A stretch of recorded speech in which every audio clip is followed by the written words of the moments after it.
the border is no longer open to illegal human smuggling or narcotics trafficking. Don't get close to them. Hey, partner, I'm escorting a new station from London to the border. There's a fight for control between cartels just on the other side of this wall. What could happen if the cartels knew who you were? Tomarían medidas en dañar a mi familia. Donald Trump's administration says it wants to potentially go to war with the cartels. I think that's crazy. You really want to go to war with Mexican cartels? That's up to you, man. They don't play around. As an immigration attorney, how would you characterize the Trump administration's actions? A horror movie. Every day we're hit with something new. Every single day. ICE could pick you up now whenever they wish. Y tengo mucho miedo. The president cannot do whatever he wants. He's not above the law.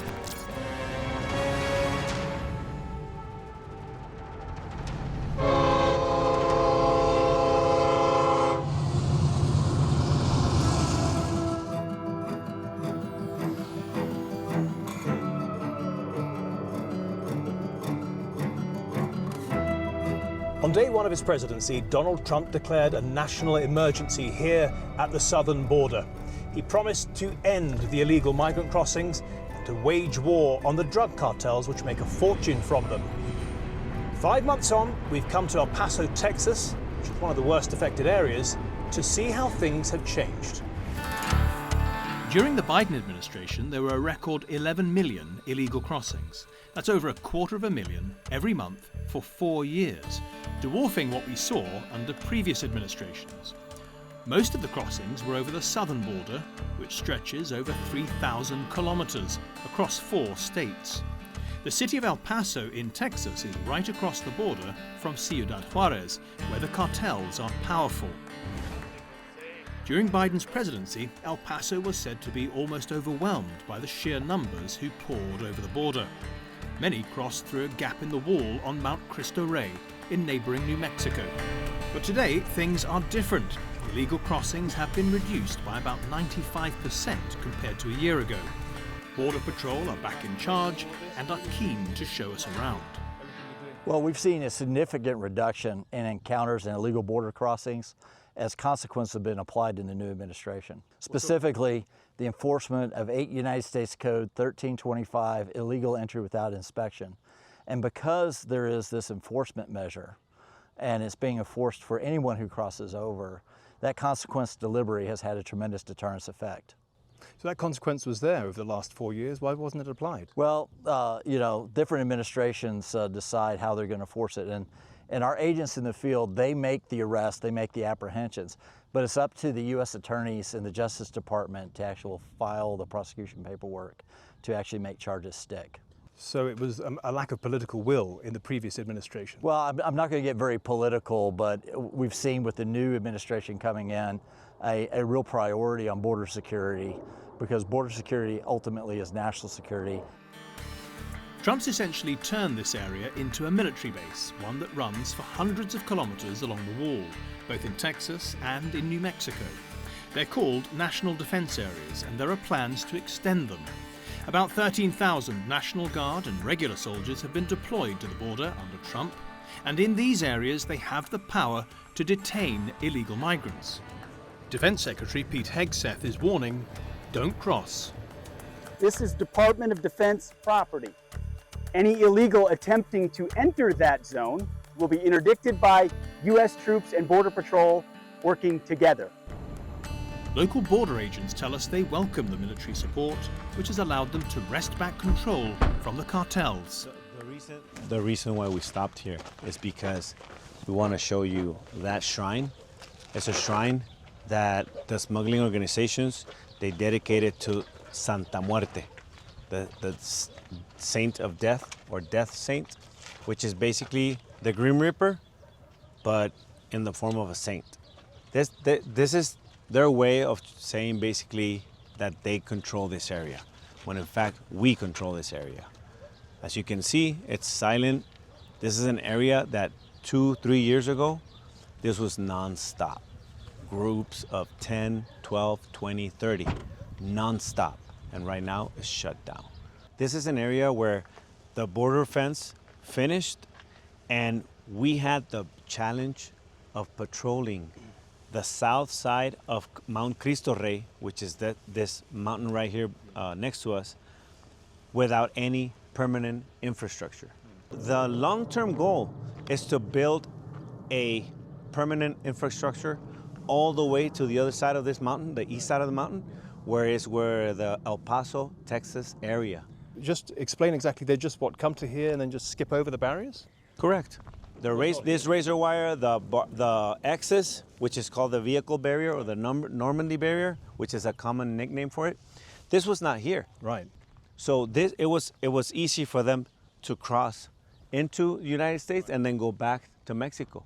When was it put in place? This was put in place January of this year, 2025. So as soon as Trump Correct. got into office, these additional measures were taken. Yes.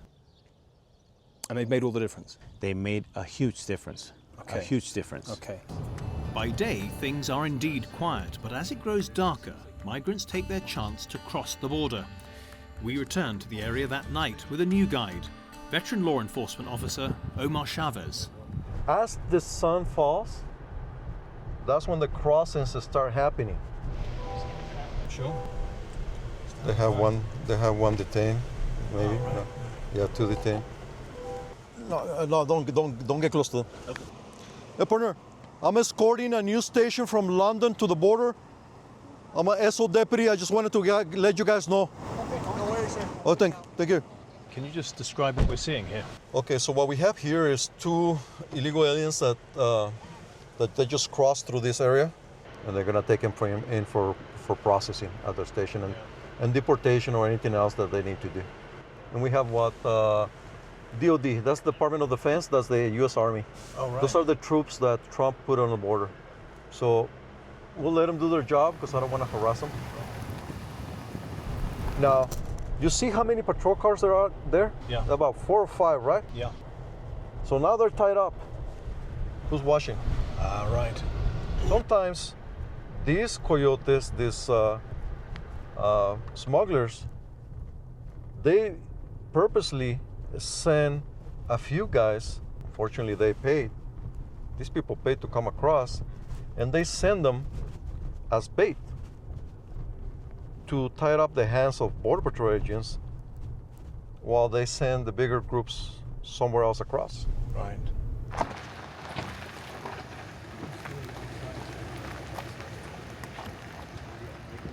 And Omar, you were calling them coyotes? What does that refer to? Coyotes or coyotes is the nickname that has been traditionally assigned to those guides, to those people that are guides, that they know their way around the area, and that they take a group of people and they smuggle them across the border. So that coyote or coyote is working for a criminal organization. He is not his own boss. Just across the other side of the fence, we have a NAPRA. Right. Anapra is a very poor community. It's on the outskirts of Ciudad Juarez, Mexico. It is extremely well known for crime. It's a crime-infested area. There's good people, there's bad people. With everything that goes along with a poor community, you have gangs, you have street-level crime, but you also have cartels operating here. There's actually stash houses for illegal aliens that have been discovered by Mexican police forces on this area. There's a fight for control between cartels just on the other side of this wall, and they're fighting for the control of this area. It's a major corridor. This is where all the crossings are happening right now. At night, there's only 2 kinds of people: law enforcement and bad people coming across. Yo soy un policía mexicano. Yo combato en contra de los carteles que radican en el país de México. Why do you need to hide your identity? Por mi seguridad, por la seguridad de mi familia, por la seguridad incluso de mis compañeros. Yo no confío en nadie de mi trabajo, porque muchas veces no sabemos si el compañero está inmiscuido en un cártel. On the day he was sworn in, President Trump designated a number of cartels terrorist organizations and accused them of running a parallel state inside of Mexico. That may not even be an exaggeration. A recent report estimates they have around 175,000 members, which would make them the country's 5th biggest employer. Using the threat of tariffs, Trump persuaded Mexico's President, Claudia Sheinbaum, to put thousands of Mexican troops on the border.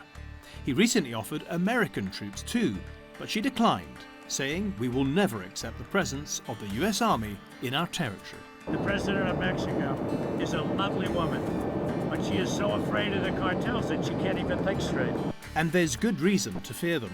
Last year, when Sheinbaum was elected, the cartels murdered a record 37 candidates, and they've infiltrated the country's institutions so deeply, it's impossible to know who to trust.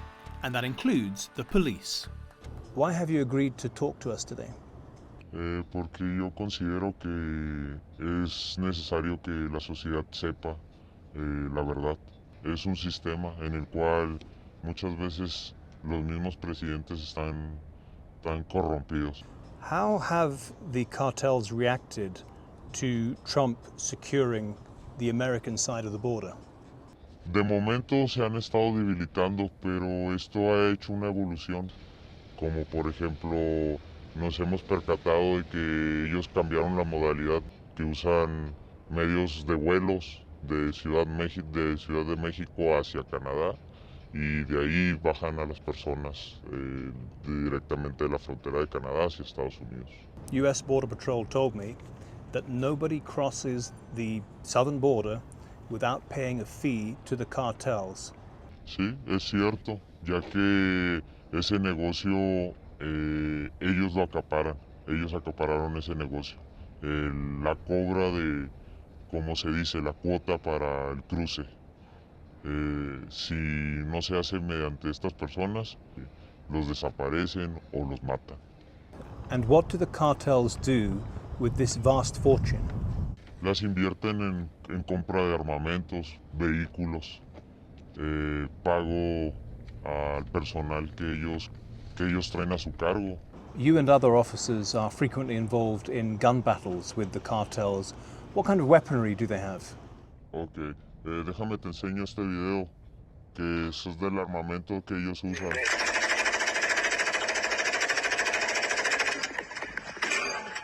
Son armamentos de grueso calibre, como M249, M60, lanzagranadas calibres 40, drones artillados con artefactos explosivos, minas terrestres, calibres 50.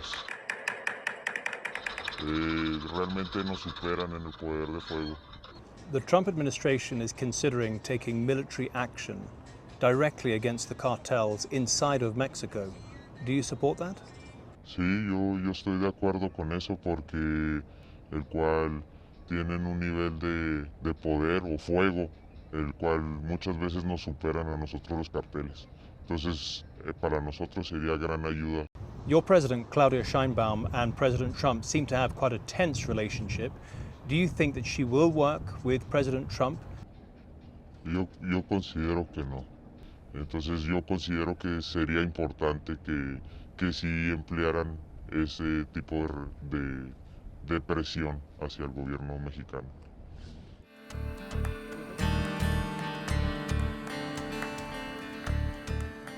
Jesus Moralez has also fought with the cartels, but for very different reasons.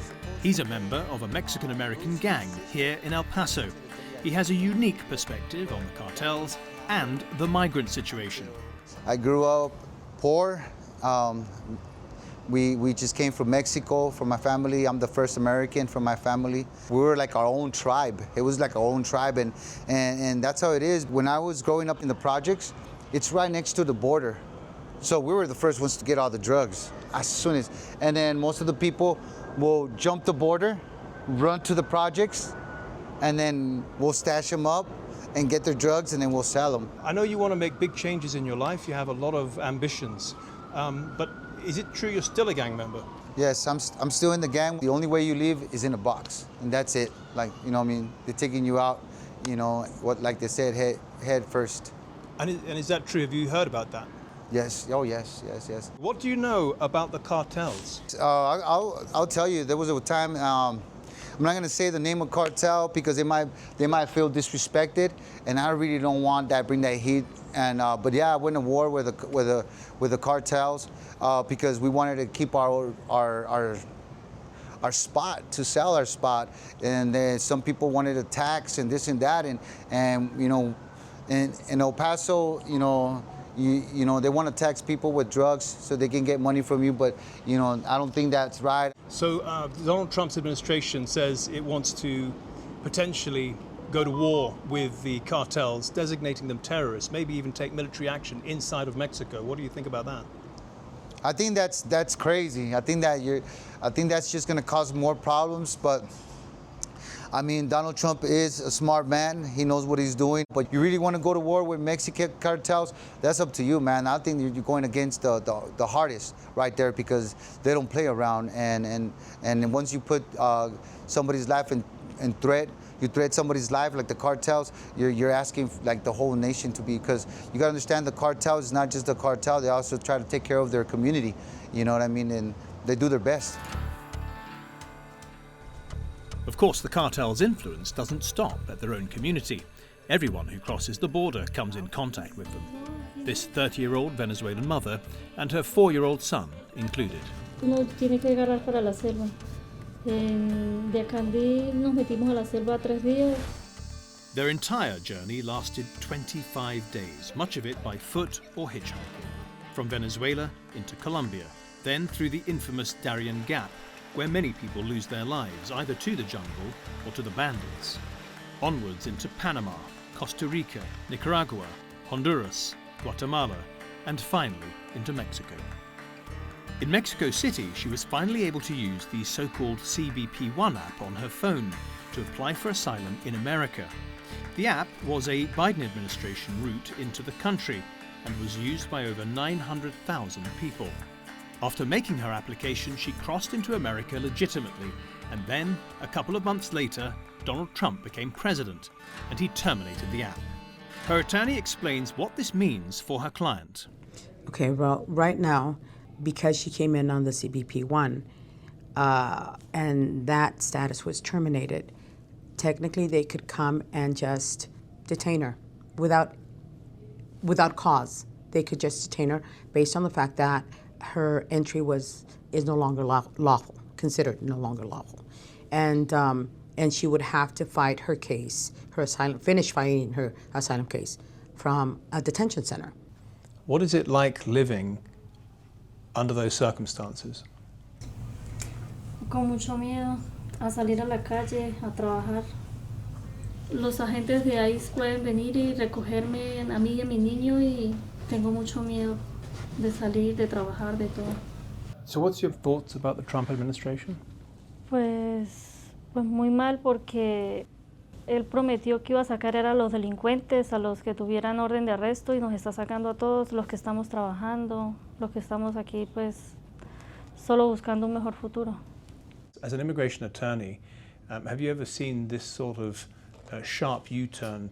Never. 23 years, and this is like the horrible, a horror movie type of thing. And I and the rest of my colleagues are walking around like still in disbelief, in complete disbelief. Every day we're hit with something new, every single day. Hello, are you Amy? Hi, yeah. Hi, Matthew, nice to meet you. Hi, nice to meet you. Hundreds, indeed thousands of other migrants have already been arrested, detained and deported. And that's why migrant shelters in El Paso, including this one, which were once teeming with people, are now completely empty. Where have they all gone? So a lot of them are not being released. The numbers on a daily basis have dropped significantly. Right. Not being released, meaning where are they now? From detention. So they're in a detention center right now? For the most part, Yeah. there haven't been a lot of releases. The threshold to be able to qualify for an asylum application has gone up significantly. So a lot of the people that are coming through seeking asylum are not qualifying, so they're just being placed in expedited removal and being sent back. The funding for this shelter has also dried up since Trump took office. The shelter was ran through FEMA money, which was given by the federal government to help receive people and shelter people, give them food when they were released from custody. Those grants are no longer available. The Trump administration shut down those programs whenever they went into office. So FEMA is the Federal Emergency Management Agency, and as far as I know, that money is to be set aside to help Americans when there is a natural disaster or something like that. Should that money be spent on people who are coming up from Latin America and crossing the border illegally? Should that money be spent on them? Well, I think that because of our agreements and our commitments to asylum and to our allies and the relationships that we have with other countries, I think that we had a responsibility to respond to this crisis here at the border. On the other side of town at the federal courthouse, another of Trump's deportation strategies is being challenged: the use of a very old and rarely used law. By invoking the Alien Enemies Act of 1798, I will direct our government to use the full and immense power of federal and state law enforcement to eliminate the presence of all foreign gangs and criminal networks. The lead attorney for the American Civil Liberties Union, which is making the challenge, told us that's not what the law was designed for. We are challenging the use of a wartime authority passed in 1798 called the Alien Enemies Act, which has only been used 3 times in United States history during the War of 1812 and World War I and World War II. And it allows the United States to deport people of the foreign country who we're at war with. It's not supposed to be used for general crime or immigration. The Trump administration would argue that lawyers like yourself are trying to frustrate his efforts at mass deportation. Well, we think that the Trump administration is overstating any negative effects from immigration, but regardless, it's been clear since the beginning of the United States that the president cannot do whatever he wants regardless of the Constitution and the laws. Previous presidents have deported millions of people, and they have not faced the same legal challenges to frustrate them. No, so no other administration has tried the things that the Trump administration is doing. And so mistakes are being made, yet they've sent hundreds of people to a Salvadoran prison that's known to be one of the most notorious in the world. There's been mistakes, but the administration is saying they won't get people out of there, so the stakes are very, very high. The judge hearing the case in El Paso recently ruled in favor of the ACLU. The Trump administration cannot use the Alien Enemies Act to get rid of foreign gang suspects because they do not amount to a foreign invasion. It's a setback for the president, who's also seeing resistance to his deportation plans on the streets of cities like LA. Protesters and rioters raging against the raids on illegal migrants. However, he has had some successes over the past 5 months. We've seen for ourselves that the southern border is now secure and illegal crossings are down to a trickle. And that should mean fewer people putting themselves in the hands of the smugglers. We often hear that it's inhumane to prevent migrants crossing the border. Why do you argue it's the exact opposite? Well, I think it's more compassionate to have consistent enforcement of immigration laws because there is nothing benign about illegal human smuggling. These criminal organizations are ruthless, and once the cartels get their hooks into the migrant and their family, the exploitation continues. These poor migrants really don't see the American dream. What they think is a trip across the border illegally for the American dream becomes a nightmare. Look, I'm gonna tell you this, the truth in the true honesty. Most of these people that are coming over is people that are tired of being broke, tired of being poor in Mexico. And what they get paid over here is way more than what they get paid over there. I know what I'm telling you. There was a time when I went on the run to Mexico because I was a fugitive. I left to Mexico, and when I went to Mexico, I couldn't believe what they wanted to pay me. Like for the whole day, like $20. Like, are you serious? For the whole day, $20, $30 for the whole day? I don't know about that, but I don't know. That's what they want to live over here, to live that dream, the American dream. And that's what the America paints on TV. We're all nice, beautiful people here. And we are, I think so. We are like, I think so, you know? It ain't Paris or London, but...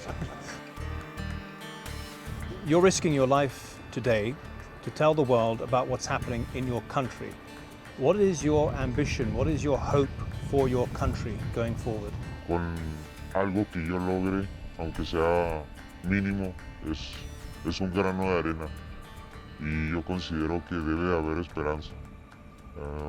Incluso cuando está de por medio mi integridad, la de mi familia, la de personas importantes para mí, considero que vale la pena